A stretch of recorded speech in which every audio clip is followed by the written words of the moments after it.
Sejam bem-vindos ao podcast IPPS ISCTE, o Estado da Nação e as Políticas Públicas 2021. Governar em estado de emergência, com a coordenação de Ricardo Paes Mamed e Pedro Adão e Silva. Visite o site do Estado da Nação em Números, onde pode ler este e outros artigos na íntegra em oestadanacao.iscte-iol.pt. Finanças, por Sérgio Lagoa. Diagnóstico. A correção parcial das debilidades financeiras nos últimos anos não resolveu fragilidades estruturais. De 1995 a 2008, Portugal registrou uma acentuada financeirização da economia com um forte crescimento do setor financeiro e de crédito.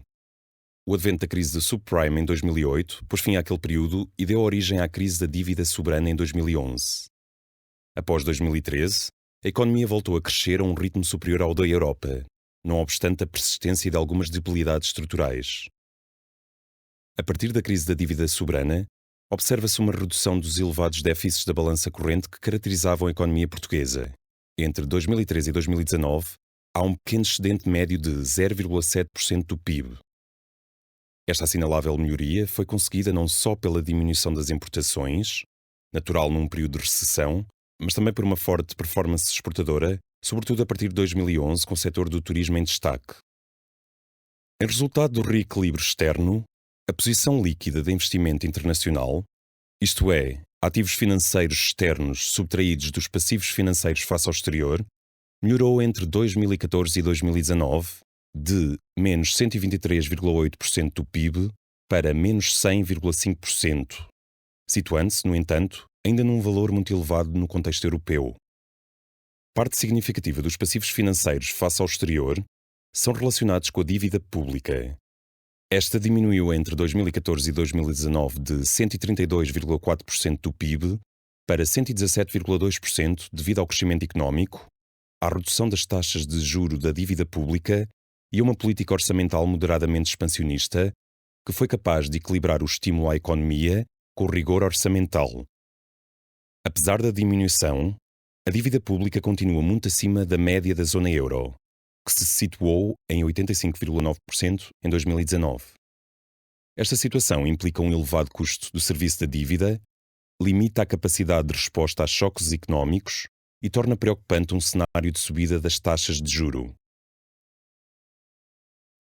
A redução do peso da dívida estendeu-se ao setor privado não financeiro.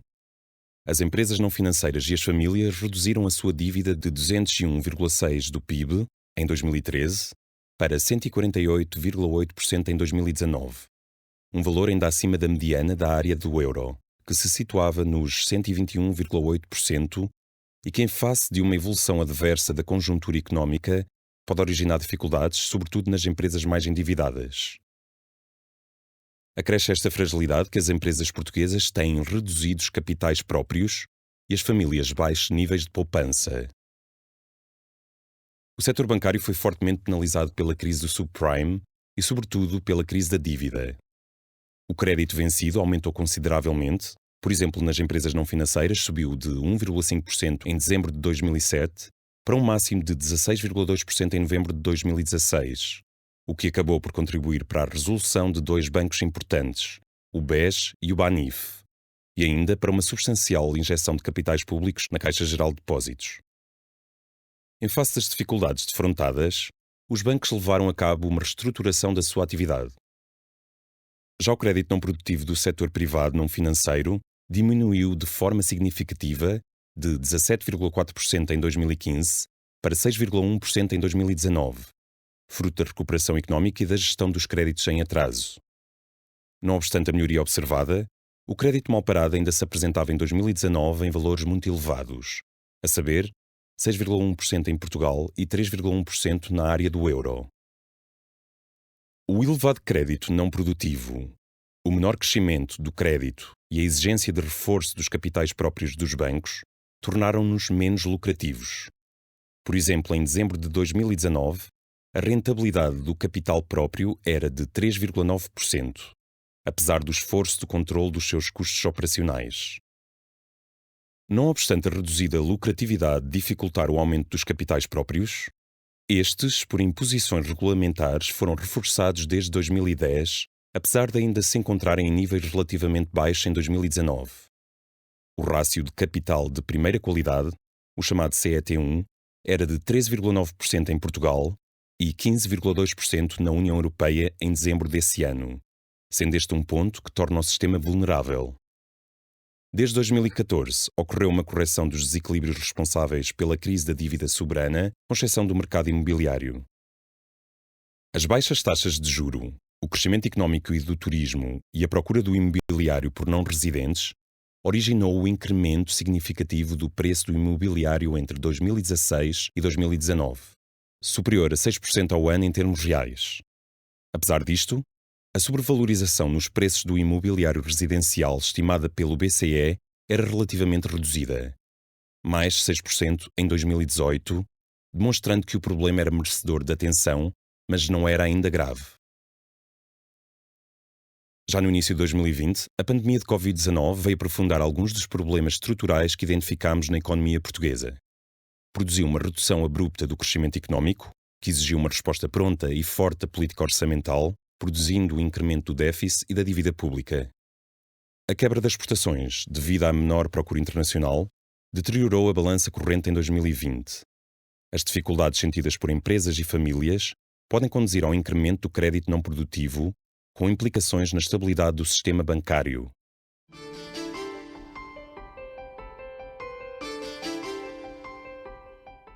Finanças. Análise de política. Moratórias de crédito criadas pelo Estado. Uma resposta eficaz às necessidades das famílias e das empresas.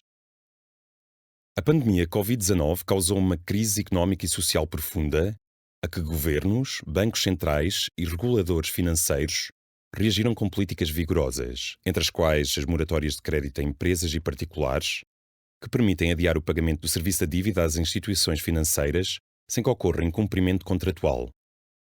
Pretende-se, assim, que famílias e empresas façam face à falta de liquidez resultante da crise económica. Outras medidas complementares de extrema importância foram o layoff simplificado e as linhas de crédito com garantia pública. Neste momento estão disponíveis moratórias públicas e privadas, sendo as primeiras as mais importantes em termos de crédito coberto. No crédito à habitação, por exemplo, as moratórias privadas representavam apenas 21,5%. As moratórias públicas foram iniciadas a 27 de março de 2020 e são válidas até 30 de setembro de 2021, com prazo de adesão até 31 de março de 2021. Em regra, pode solicitar-se a suspensão do pagamento de capital e juros nos empréstimos contraídos até 26 de março de 2020, existindo uma extensão da maturidade do empréstimo num período igual ao da vigência da moratória.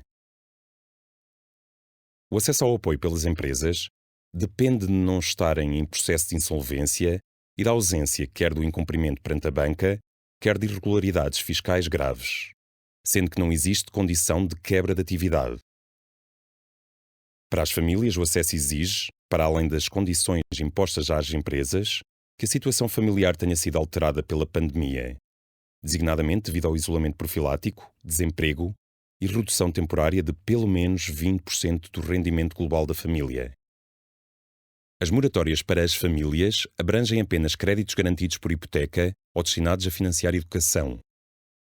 É relevante notar que a medida foi sendo alargada com a situação pandémica, em particular nos prazos de vigência e de adesão, nas condições de acesso e nas operações de crédito a particulares incluídas, mostrando a capacidade de adaptação das autoridades a novas situações. Em termos de moratórias privadas, as principais são as da Associação Portuguesa de Bancos e das instituições de crédito especializado, que abrangem outros créditos que não beneficiam da moratória pública, em especial o crédito pessoal, o crédito automóvel e os cartões de crédito, sendo que a da Associação Portuguesa de Bancos também inclui crédito à habitação. Relembramos que a moratória para este tipo de crédito terminou em março de 2021. A adesão às moratórias tem sido assinalável, confirmando a sua necessidade, tendo a grande maioria das moratórias sido contratualizada entre abril e junho de 2020. Em fevereiro de 2021 existiam 45,6 mil milhões de euros de crédito, abrangido por moratórias públicas e privadas. O crédito sob moratória correspondia a 33,3% do total no caso das sociedades não financeiras e 15,6% no caso dos particulares. O setor em que as empresas mais recorreram às moratórias foi no alojamento e restauração, na ordem dos 58,6% do crédito. Em novembro de 2020, Portugal era o terceiro país da Europa com mais moratórias em percentagem do crédito concedido, provavelmente devido ao forte impacto da crise na economia, em especial sobre o turismo, e ao endividamento considerável de famílias e empresas que dispõem de poucas poupanças e reduzidos capitais próprios, respectivamente. Pode perguntar-se por que razão o Estado criou as moratórias de crédito, quando os bancos poderiam renegociar de forma privada a dívida com os seus clientes. Em primeiro lugar, o sucesso das moratórias públicas e privadas baseia-se no facto de a European Bank Authority ter aprovado, em abril de 2020, orientações para que o crédito sob moratória não seja considerado crédito não produtivo ou em reestruturação. Em segundo lugar, sem a intervenção pública, a renegociação de dívidas caso a caso teria sido menos eficaz e menos coordenada. Poderia expor os clientes ao poder de negociação das instituições financeiras e o fluxo de informação teria sido mais assimétrico. O Banco de Portugal também contribuiu para melhorar a circulação de informação ao obrigar os bancos a divulgarem aos seus clientes as moratórias de crédito, de acordo com o aviso número 2 de 2020. Em terceiro lugar, as moratórias contribuíram para melhorar a situação financeira das famílias e empresas, bem como o seu acesso a crédito adicional, produzindo assim uma externalidade positiva sobre a atividade económica que não é tida em conta pelos agentes privados, designadamente pelos bancos, justificando-se assim a intervenção pública. Finalmente, a política pública também melhora a equidade ao apoiar as famílias e empresas mais afetadas pela crise. De facto, 36% dos créditos nos setores mais afetados estão sob moratória, ao passo que nos setores menos afetados estão apenas 27%. Note-se que a percentagem de crédito sob moratória é quase igual para as PME e as grandes empresas, quando seria de esperar que as primeiras recorressem mais à medida. Este é um ponto em que a medida deveria ser melhorada. Já destacámos alguns benefícios das moratórias de crédito, mas a medida apresenta também, como qualquer outra, os seus custos, podendo ser realizado um balanço dos seus prós e contras. A saber, para os bancos, as moratórias evitam a acumulação de crédito em incumprimento, com efeitos positivos sobre o seu capital e a capacidade de concederem crédito. Com efeito, apesar da crise económica, desde maio de 2020 o crédito vencido em percentagem tem decaído em todos os segmentos, desde a habitação às empresas, passando pelo consumo. Em sentido contrário, as moratórias fazem com que os bancos recebam menos juros no presente, que acabam por ser compensados parcialmente no futuro. Em termos líquidos, em novembro de 2020 estimava-se uma perda relativamente pequena a nível europeu, 0,05% do capital. Com menos rendimentos, os bancos também terão mais dificuldade em aumentar os capitais próprios. Considerando o impacto social mais vasto, há o risco de se suportar artificialmente empresas insolventes, cuja dívida se vai acumulando, desviando assim recursos para empresas de baixa produtividade. Acresce que algumas famílias e empresas podem ter sido apoiadas sem o necessitarem, contribuindo para uma eficiência reduzida da política pública. Esta situação é mais provável no caso das empresas, em que o apoio não foi condicional à perda de rendimento. No inquérito às empresas do Banco de Portugal e do Instituto Nacional de Estatística, 17% das empresas que recorreram à medida consideraram-na pouco importante para a sua situação de liquidez, sendo uma das percentagens mais elevadas entre as diversas medidas de apoio avaliadas. Em termos de benefícios sociais, as moratórias permitem às famílias manter o nível de consumo, com impactos positivos sobre a procura dirigida às empresas. A liquidez destas também beneficiou das moratórias que lhe foram especialmente dirigidas. De acordo com o inquérito do Banco de Portugal e do INE, 83% das empresas que recorreram às moratórias de crédito consideram-nas muito importantes para a sua liquidez. O alívio financeiro permitido pelas moratórias evitou inúmeras falências empresariais. Na ausência de medidas de apoio, como o layoff simplificado, as moratórias e o crédito com garantia, entre outras, 10% das empresas beneficiárias não se encontrariam em funcionamento e 25% não estariam em atividade com alguma probabilidade. Assim, a política pública contribuiu para evitar a queda excessiva do investimento, a perda prematura da capacidade produtiva e know-how, assim como o aumento do desemprego, com risco deste se perpetuar no tempo. Em suma, na nossa opinião, o deve haver das moratórias de crédito pende claramente para o lado positivo.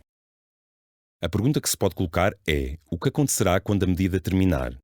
Podendo conjecturar-se um efeito abrupto negativo sobre a economia, em que um conjunto alargado de agentes económicos fica de repente sem capacidade de pagar o serviço da dívida e entra em incumprimento, com impacto negativo sobre o capital dos bancos. No entanto, há indícios que tal cenário poderá não se materializar.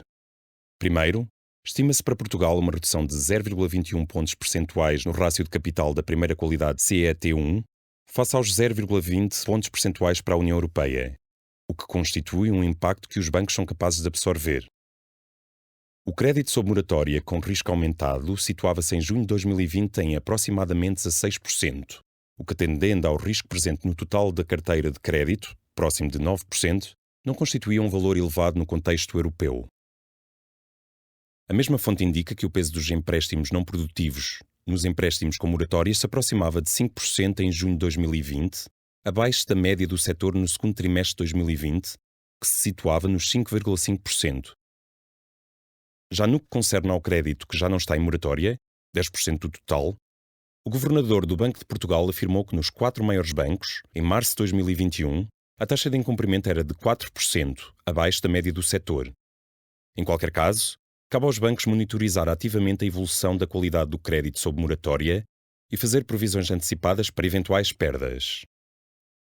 Não obstante estar aparentemente afastado um cenário catastrófico com o fim das moratórias, existem alguns riscos latentes, sobretudo no crédito ao consumo e em alguns setores empresariais. As moratórias só deverão ser levantadas para os setores mais vulneráveis quando a recuperação económica estiver a ocorrer, e tal movimento deve ser complementado com outros apoios estatais e outras formas de financiamento para as empresas, passando pela recapitalização, garantias bancárias, subsídios a fundo perdido, recurso a fundos comunitários e benefícios fiscais, ajudas que terão de ir para além dos problemas de liquidez, auxiliando empresas viáveis mas com problemas de solvência. Apesar de alguma incerteza quanto à forma como irão terminar e de alguns potenciais efeitos negativos, as moratórias de crédito constituíram uma resposta adequada à falta de liquidez das empresas e famílias, tendo contribuído para amenizar a crise económica. Relembramos que a medida de política foi articulada com outros apoios à economia, foi adaptada ao curso da pandemia e resultou da cooperação estratégica entre os reguladores financeiros, o Estado e os bancos. Estão todos convidados a ouvir o próximo capítulo de O Estado da Nação e as Políticas Públicas 2021, subordinado ao tema Estado, por César Madureira. Visite o site O Estado da Nação em Números, onde pode ler o artigo na íntegra. estadodanacau.iscte-iol.pt. Leitura, voz e interpretação de Tiago Carvalho, montagem de Hugo Alexandre Cruz e montagem e gravação por Xavier Marques.